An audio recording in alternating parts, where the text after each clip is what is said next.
Hello students, आज के इस वीडियो में हम लोग जानेंगे आईटीसी यानी कि इनपुट टैक्स क्रेडिट, जिसको हम लोग रिवर्स चार्ज मैकेनिज्म के नाम से भी जानते हैं। इसका यूज हम लोग किस प्रकार करते हैं टैली प्राइम में, और जो टैली प्राइम का वर्जन है वो 5.0 है। यदि आप इससे पुराना कोई वर्जन यूज कर रहे हैं तो हो सकता है उसमें थोड़ा स्टेप आगे पीछे हो सकता है। तो चलिए दोस्तों, बिना टाइम वेस्ट करते हुए आज का वीडियो शुरू करते हैं। ये वीडियो थोड़ा लंबा हो सकता है क्योंकि हम आपको डिटेल में बताएंगे ताकि आपको कोई भी दिक्कत ना हो इस चीज को समझने में। तो सबसे पहले हम लोग यहाँ पे एक कंपनी क्रिएट कर लेते हैं। सिंपली क्रिएट कंपनी पे आना है और यहाँ पे जिस भी नाम से आप कंपनी क्रिएट करना चाहते हैं वो नाम आप यहाँ पे टाइप कर दीजिएगा। उसके बाद जिस स्टेट से आप बिलोंग करते हैं वो स्टेट आपको यहाँ पे लेना है और बाकी सारा डिटेल आपको फिल करके इसको सिंपली एक्सेप्ट कर लीजिएगा। जैसे ही आप एक्सेप्ट कर लेते हैं उसके बाद आपके सामने कंपनी क्रिएटेड सक्सेसफुली का एक डायलॉग बॉक्स आएगा। यहाँ पे आपको इन दोनों ऑप्शन को यस रखना है, यानी कि शो मोर फ्यूचर को आप यस कर दीजिएगा। अकाउंट्स और इन्वेंट्री ध्यान रखिएगा, ये दोनों यहाँ पे यस होना चाहिए। अब आ जाना है आपको टैक्सेशन में। टैक्सेशन के अंदर में यहाँ पे आप जीएसटी देखते हैं, इसको आप यस करेंगे। यस करने के बाद अब आपको यहाँ पे जीएसटी का जो भी डिटेल्स है वो आपको यहाँ पे फिलअप करना है। जैसे स्टेट हो गया, जो भी आपका रजिस्ट्रेशन टाइप होगा, यदि आप यूनियन टेरिटरी यूज करते हैं तो आप इसको यस कर दीजिएगा, और जो भी आपका जीएसटी नंबर होगा उस नंबर को आपको यहाँ पे ऐड करना है। ऐड करने के बाद सिंपली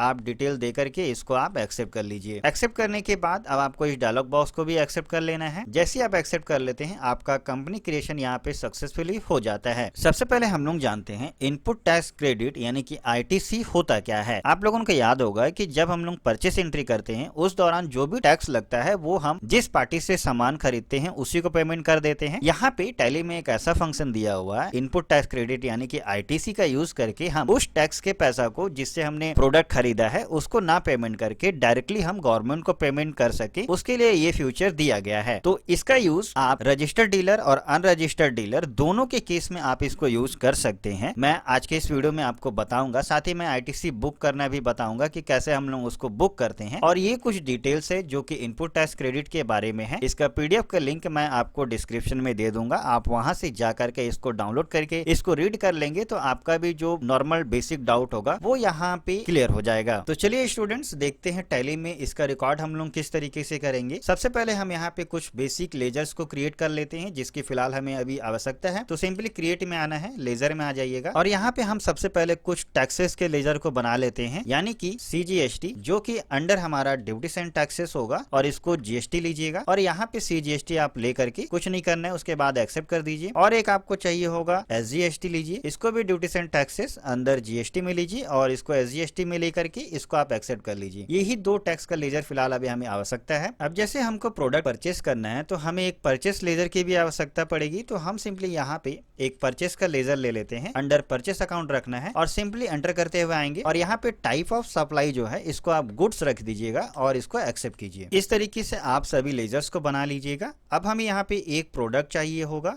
तो हम सिंपली स्टॉक आइटम में आते हैं और यहाँ पे हम जैसे एग्जांपल पे माउस लेते हैं और इसको हम पीसेस में रखते हैं यूनिट, क्योंकि पीसेस में ही ये सेल होगा इसीलिए इसको पीसेस में लेंगे। और यहाँ पे आपको ध्यान रखना है सभी चीज आपको स्पेसिफिक डिटेल हेयर पे लेंगे और जो भी माउस का HSN कोड होगा वो आपको यहाँ पे ऐड कर देना है और यहाँ पे भी स्पेसिफिक डिटेल हेयर लीजिए। इसको टैक्सेबल में रखिएगा, जितना टैक्स लगेगा वो टैक्स दे करके। अब यहाँ पे देखिए आपको एक ऑप्शन मिलता है एप्लीकेबल फॉर रिवर्स चार्ज का। ये ऑप्शन यदि आपका में नहीं आ रहा है तो सिंपली आप F12 प्रेस कीजिएगा और यहाँ पे आप देखेंगे इनेबल रिवर्स चार्ज कैलकुलेशन, इसको आप यस कर देंगे तो आपके टैली में भी ये फंक्शन शो होने लगेगा। अब यहाँ पे सिंपली क्या करना है, इसको आप यस कर दीजिए और गुड्स लेकर के इसको आप एक्सेप्ट कर लीजिए। तो ये प्रोडक्ट मेरा बन चुका है। अब सिंपली हम बैक करते हैं और आते हैं गेटवे ऑफ टैली के अंदर में। यहाँ पे हमको बाउचर में आना है। बाउचर में आने के बाद सिंपली आप परचेस बाउचर के अंदर आ जाइएगा और यहाँ पे सप्लायर इनवॉइस नंबर जो होगा वो आपको ऐड कर देना है। अब जिस पार्टी से आपने प्रोडक्ट परचेस किया है उस पार्टी का नाम यहाँ पे बताएंगे। जैसे मैं यहाँ पे क्रिएट कर सकता हूँ, क्रिएट करके जैसे मैं लेता हूँ यहाँ पे सीमा ट्रेडर्स मैंने लिया और इसको हम रखेंगे जो कि हम परचेस कर रहे हैं तो ये सैंडरी क्रेडिटर के अंदर में चल जाएगा और यहाँ पे जो भी पार्टी का डिटेल होगा उसको आप यहाँ पे ऐड कर दीजिएगा। अब देखिए यहाँ पे रजिस्ट्रेशन टाइप है, यदि हम इस रजिस्ट्रेशन टाइप यानी कि जिस पार्टी से हमने प्रोडक्ट खरीदा है वो अभी अनरजिस्टर्ड यूजर है तो हम सिंपली उसको अनरजिस्टर्ड में डालेंगे और सिंपली आप इसको एक्सेप्ट कर दीजिए और ये सारा डिटेल भी आप चाहें तो ऐड कर सकते हैं। अब यहाँ पे सिंपली आपको परचेस का लेजर ले लेना है जो हमने ऑलरेडी क्रिएट किया था। अब जो प्रोडक्ट हमने बनाया था माउस उसको हम ले लेंगे। अब मान लीजिए हम यहाँ पे 100 पीस माउस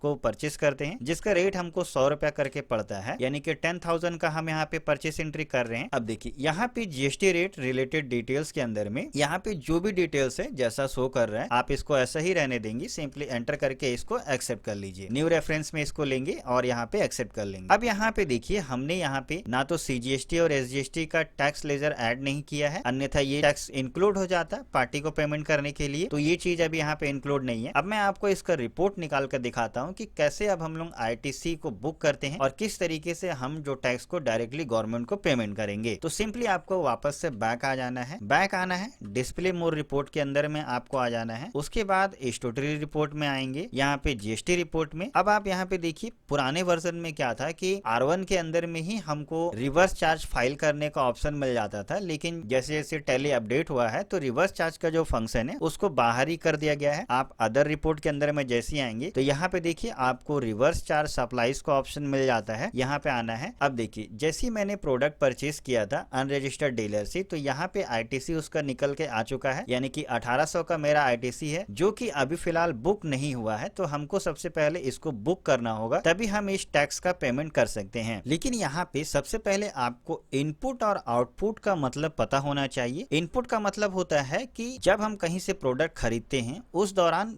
मेरे द्वारा जो टैक्स लग रहा है और जो टैक्स का पैसा हम दूसरे पार्टी को दे रहे हैं वो मेरा इनपुट टैक्स क्रेडिट होता है। लेकिन यहीं पे अगर हम प्रोडक्ट को बेच रहे हैं और हम किसी से टैक्स को कलेक्ट कर रहे हैं और उसको हम गवर्नमेंट को पे करते हैं तो वो हमारा आउटपुट टैक्स क्रेडिट होता है। ये चीज आपका क्लियर रहना चाहिए, तभी आप इसको आसानी से समझ सकते हैं। उसके बाद आप सिंपली यहाँ पे क्या करना है, हमको और एक दफे एंटर प्रेस करना है। जैसे हम एंटर प्रेस करते हैं तो यहाँ पे देखिए मेरा liabilities from reverse charge supplies का यहाँ पे सीमा ट्रेडर्स का शो कर रहा है, जो कि टैक्सेबल अमाउंट ये रहा, जिसमें सीजीएसटी और एसजीएसटी यहाँ पे निकल के मेरा ये अमाउंट बनता है जिसको हमको बुक करना है। यहाँ नीचे आप देखेंगे balance liability to be booked में अभी फिलहाल ये अमाउंट अभी बुक नहीं है। हमको बुक करने के लिए यहाँ पे क्या करना है, यहाँ पे देखिए स्टार्ट एडजस्टमेंट का एक ऑप्शन देखने को मिल रहा है, सिंपली इस पर आप क्लिक कीजिएगा। यहाँ पे नेचर ऑफ एडजस्टमेंट के अंदर में increase in tax liability and input tax credit, इसको आप लेंगे क्योंकि हमारा इनपुट टैक्स क्रेडिट है। ये लेने के बाद अब यहाँ पे देखिए परचेज फ्रॉम अनरजिस्टर्ड डीलर, जैसा कि मैंने अनरजिस्टर्ड डीलर से परचेज किया है तो हम यहाँ पे अनरजिस्टर्ड डीलर लेंगे। यदि रजिस्टर्ड डीलर होता है तब आप ये ऑप्शन यूज करेंगे, अन्यथा हम इस सेकंड ऑप्शन को लेते हैं। यहाँ पे भी आपको सारा चीज शो हो जाएगा जो मैंने अभी ऑप्शन सेलेक्ट किया है। अब यहाँ पे हमको सबसे पहले क्या लेना है, सीजीएसटी लेंगे। अब देखिए यहाँ पे कुछ चीजें आपको याद रखना है, जैसे कि क्या टैक्स रेट था और कितना उसका वैल्यू था, यानी कि जैसे टैक्स रेट 9% होगा और जो टैक्सेबल वैल्यू था, ये मेरा वैल्यू अप्लाई किस पे हुआ था, 10,000 का जो अमाउंट था मेरा 10,000 यहाँ पे लेना है। अब उस पर जो मेरा टैक्स कटा था वो था मेरा था 900 था सीजीएसटी, और इसी तरीके से डेबिट हम वापस से करेंगे। यहाँ पे आपको एसजीएसटी लेना है, ये भी सेम वैल्यू पे रहेगा, ये भी मेरा 900 के आसपास था। अब यहाँ पे क्रेडिट करना है आपको, क्रेडिट भी किसको करेंगे, जो मेरा आउटपुट होगा। तो आउटपुट के लिए भी मैंने सेम लेजर यूज किया है, तो यहाँ पे भी हम 900 देंगे और उसके बाद वापस से एसजीएसटी आपको लेना है और सेम वैल्यू रहने देंगे और 900 यहाँ पर भी। अब सिंपली यहाँ पे एंटर करते हुए आएंगे। अब देखिए यहाँ पे प्रोवाइड जीएसटी डिटेल में आपको इसको यस कर देना है। यस करने के बाद अब देखिए यहाँ पे पार्टी डिटेल है, यानी कि जिस भी पार्टी से हमने प्रोडक्ट परचेज किया था उसका डिटेल आपको यहाँ पे लेना है। सिंपली मैंने सीमा ट्रेडर से लिया था और सिंपली इसको आप एक्सेप्ट कर दीजिएगा। इस तरीके से अब आपका आईटीसी बुक्ड हो चुका है। अब यहाँ पे नीचे देख सकते हैं balance liability to be booked, यहाँ देखिए नील दिखा रहा है, यानी कि ये मेरा बुक्ड हो चुका है। यदि ये बुक हुआ होगा तो हम जैसे ही ये रिपोर्ट आप चेक करेंगे तो देखिए यहाँ पे लायबिलिटी आईटीसी बुक के अंदर में मेरा जो टैक्स अमाउंट था